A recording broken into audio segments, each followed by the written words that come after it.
Regret is something we all feel. It comes quietly, like a shadow. Sometimes it appears when we remember something we said or something we did not say.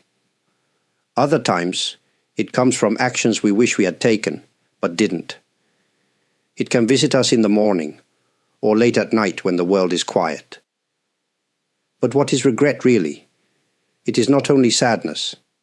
It is a mix of memory, emotion, and judgment. It is the voice inside that says, "I should have done better." And this voice, while sometimes helpful, often speaks too loudly. It does not always tell the whole truth. It forgets that we are human. It forgets that we are always learning. In Buddhist thought, the mind is like a garden. What we plant grows. If we plant seeds of anger, they grow into more anger. If we plant kindness, peace begins to grow. Regret is like a seed too. If we water it with blame and guilt, it becomes heavy and painful. But if we care for it with understanding, it can become something different. Regret shows us that we care. It shows that we want to do better. That is a good thing. But we must be careful. Regret can trap us in the past. It can make us think we are only our mistakes. That is not true. You are more than what you regret. You are not the same person you were then. You have changed. Even now you are still changing. To understand regret, we must look at it gently. We do not fight it. We do not run from it.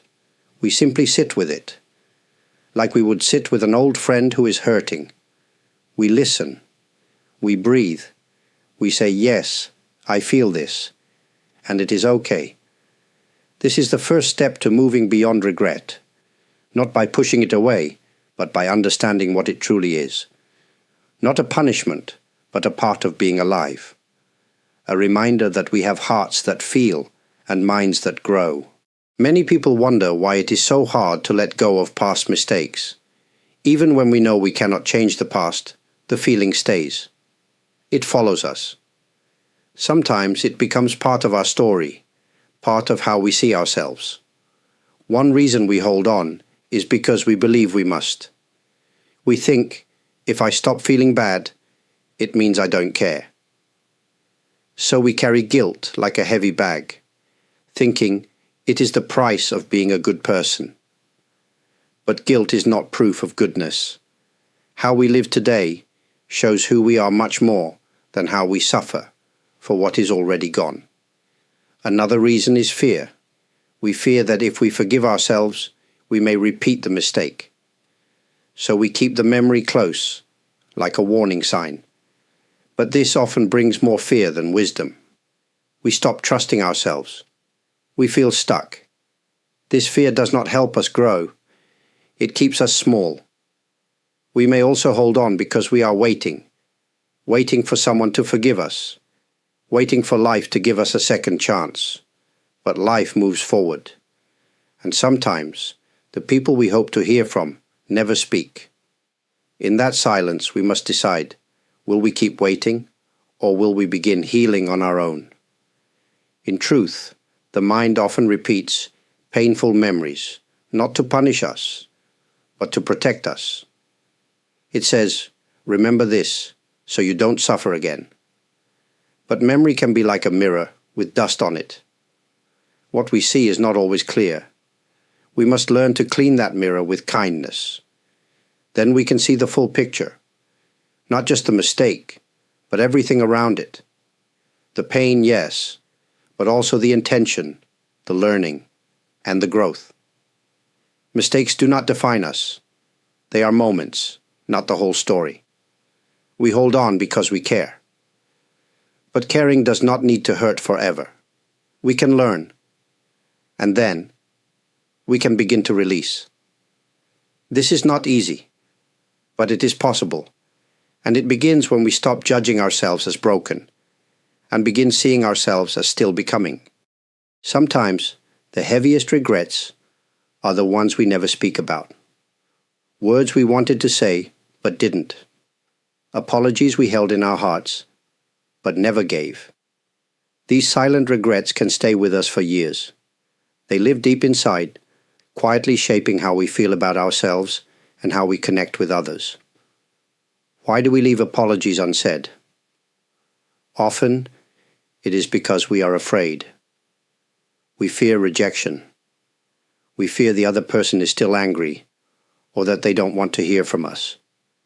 Sometimes we believe it's too late. The moment passed, the distance grew, or the person is no longer in our lives. And so, the apology stays inside, growing heavier over time. But what makes these unspoken words so painful is not just the silence, it's the meaning behind them. An apology is not just about saying I'm sorry. It is about recognizing someone's pain. It is about honoring the truth of what happened. And when we can't express that, a part of us feels unfinished, like a door left open in the wind. Still, there is something important to understand. Even if we never get the chance to speak the apology aloud, the feeling can still be met with compassion. It is not the act of saying the words that brings peace, it is the intention behind them. If our hearts are sincere, healing can begin within, even without a reply. Imagine holding your apology gently, like a small stone. Feel its shape, its weight. Then ask yourself, what does this apology really mean to me? Is it about guilt, or is it about love? When we look closely, we often find it is love, a wish to make things right, a wish to care for someone, even if from far away. Sometimes writing a letter we never sent can bring peace. Sometimes speaking the words out loud, even when we are alone, can help. The heart hears. And in that space, something soft can grow, a kind of quiet forgiveness, both for the one we hurt and for ourselves. Regret does not have to be a prison. Even unspoken apologies can lead us forward if we hold them with honesty and compassion. Many people find it easy to show kindness to others, but struggle to offer the same to themselves. When we make a mistake, we often speak to ourselves in ways we would never speak to a friend. We use harsh words. We replay the error again and again. We tell ourselves we are not good enough, not strong enough, not worthy of forgiveness.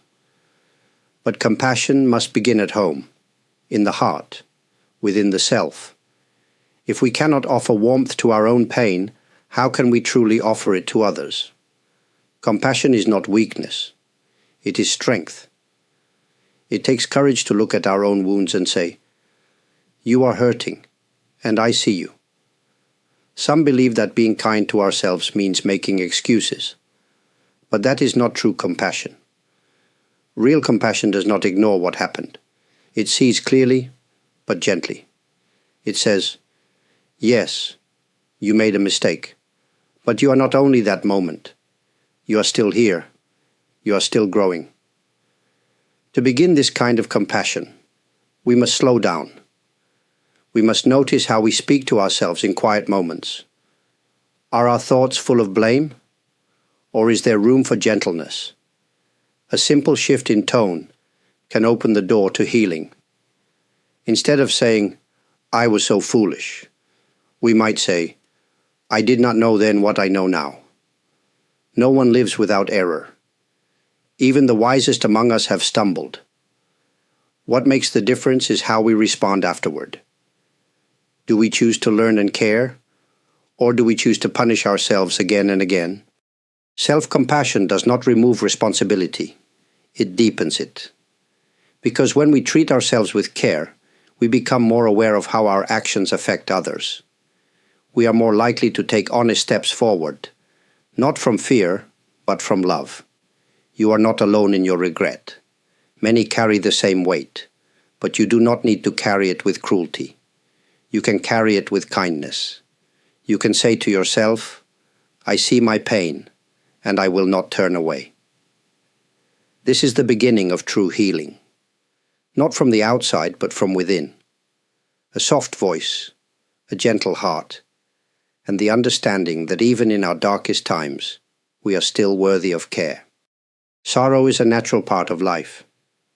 Everyone feels it, especially when we look back and wish things had been different. But when sorrow turns into shame, it begins to harm us. It makes us believe that we are broken, that we are bad. And when we believe that, it becomes difficult to grow. It becomes hard to move forward. There is a quiet difference between sorrow and shame. Sorrow says, "That moment was painful." Shame says, "I am the pain." But you are not the pain. You are the one feeling it. You are the one learning from it. And that difference matters deeply. We cannot erase the past, but we can understand it. We can look at it like a teacher. What did that moment show us? What did we come to understand about ourselves, about others, about life? Learning from sorrow means looking with open eyes, but also with an open heart. Some people try to cover sorrow with anger or denial.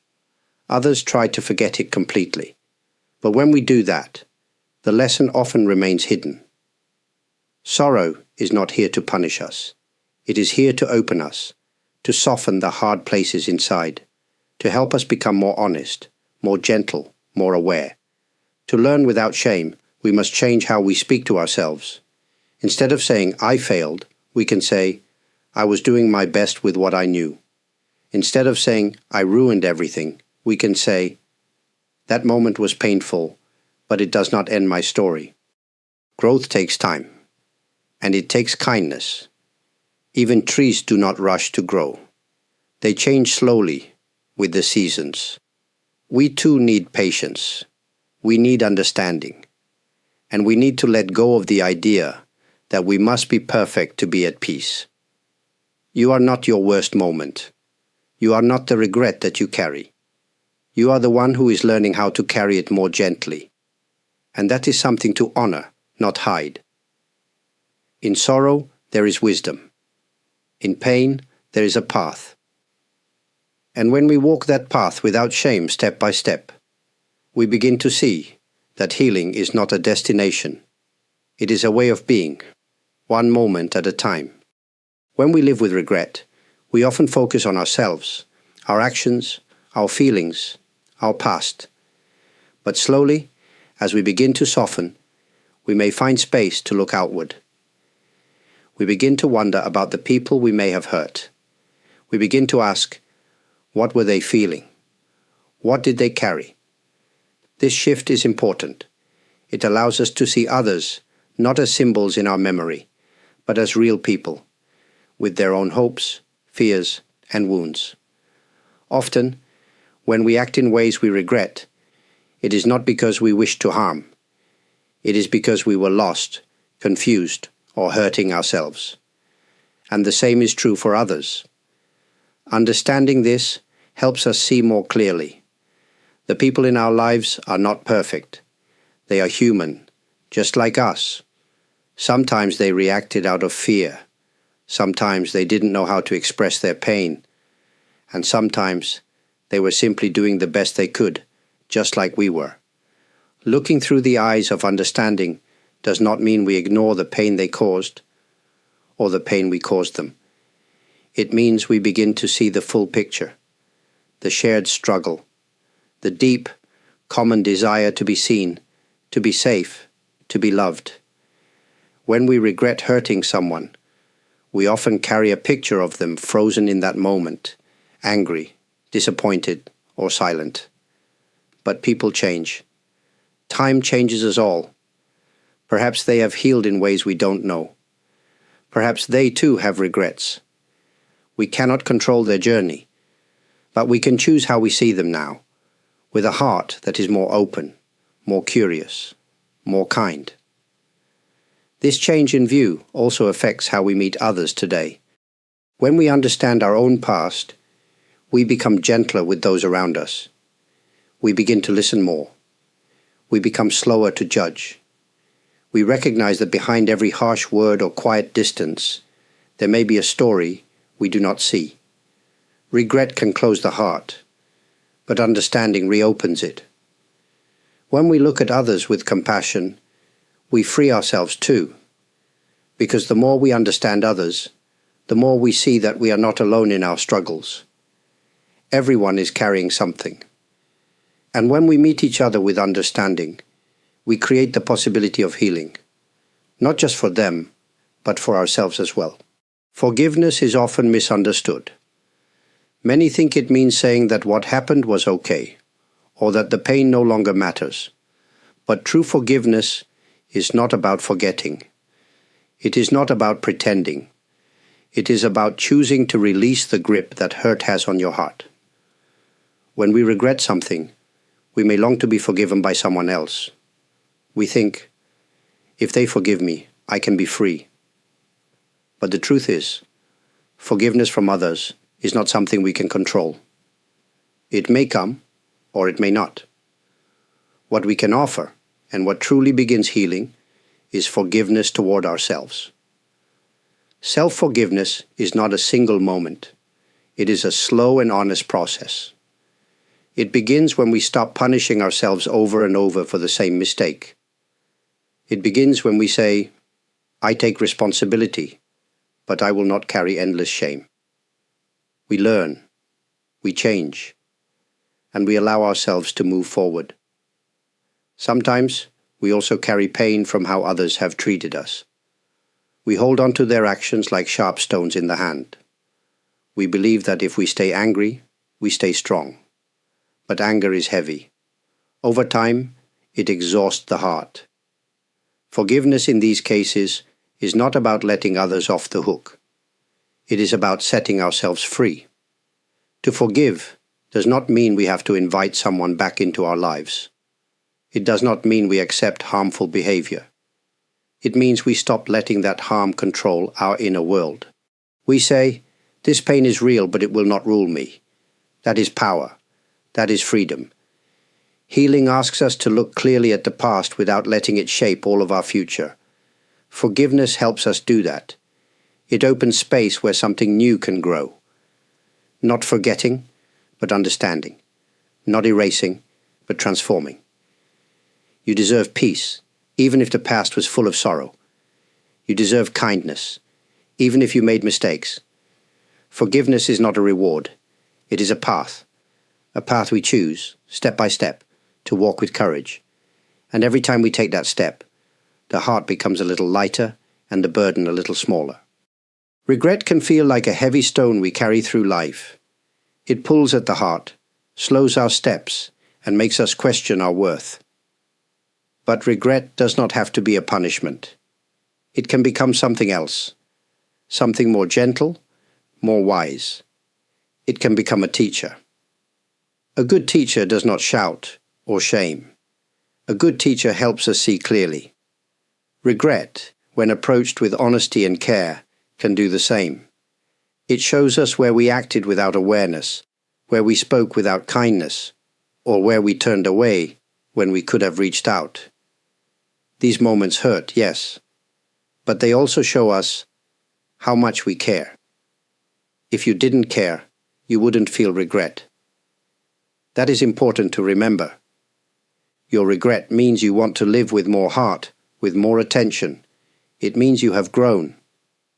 The pain itself is a sign that your values are alive. But if we hold on to regret with tight hands, it cannot teach us. It just repeats. The same thoughts, the same stories, over and over. Why did I do that? What was I thinking? These questions, while natural, can trap us if we do not go deeper. The better question is, what have I learned? Or, how can I live differently now? Transformation comes not from running away from regret, but from sitting with it, learning from it, and then allowing it to change us. The past does not change, but the present can. And when we carry the wisdom of regret with open hands, it becomes lighter. It becomes part of our strength. There is also beauty in sharing what we've learned. When we speak honestly about our regrets, others feel less alone in theirs. We create space for connection. We create space for healing, not just within ourselves, but in the world around us. You are not meant to suffer endlessly for your past. You are meant to grow from it. Let regret guide you, not control you. Let it remind you of who you want to be, not who you used to be. And in this way, regret becomes not a chain, but a doorway. Not a weight, but a light that helps you see your next step with more care, more courage, and more compassion. When we carry regret for a long time, the heart can begin to feel crowded. Thoughts, memories, and emotions fill the space. There is little room to breathe, little room to rest. But peace is not something far away. It is something we can create little by little within ourselves. Peace does not mean forgetting the past. It means learning how to live with the past in a gentle way. It means making space, not to erase what happened, but to allow healing to enter. And that space begins with stillness. In a world that moves quickly, stillness can feel strange. But it is in quiet moments that we begin to notice what is really happening inside. We see the old thoughts that return again and again. We feel the tension in the body, the heaviness in the chest, and slowly we begin to soften. Creating peace is not about pushing away the pain. It is about making room for something more, for understanding, for forgiveness, for a deeper kind of strength that does not come from control, but from acceptance. Ask yourself gently, what do I need right now to feel safe inside? The answer might not come right away, but even the act of asking opens the heart.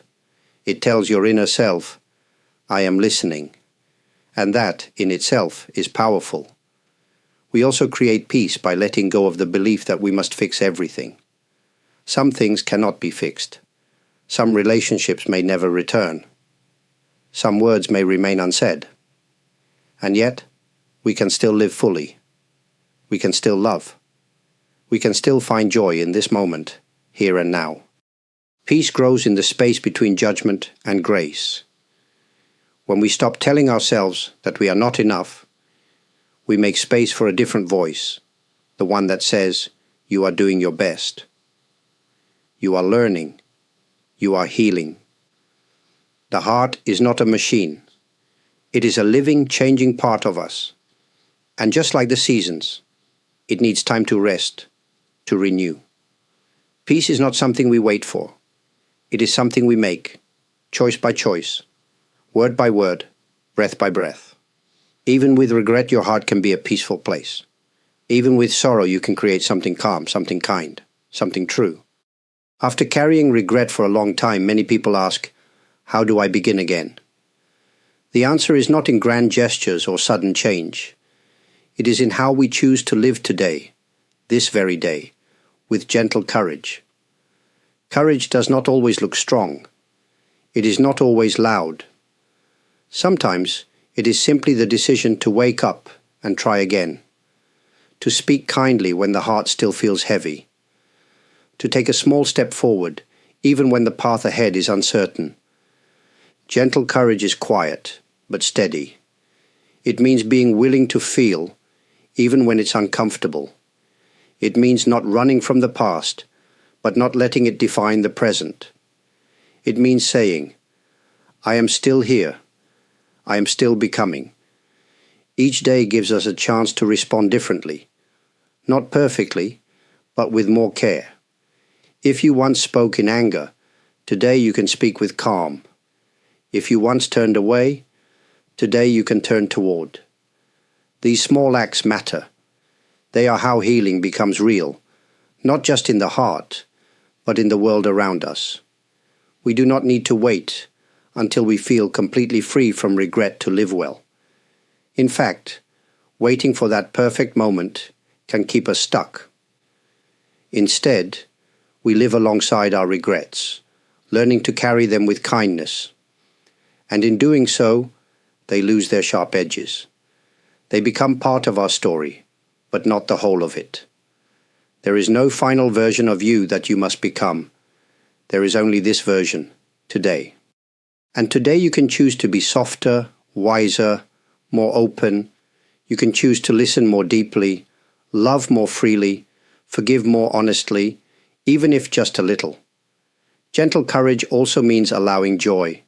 Sometimes we feel we don't deserve joy after mistakes, but joy is not a prize.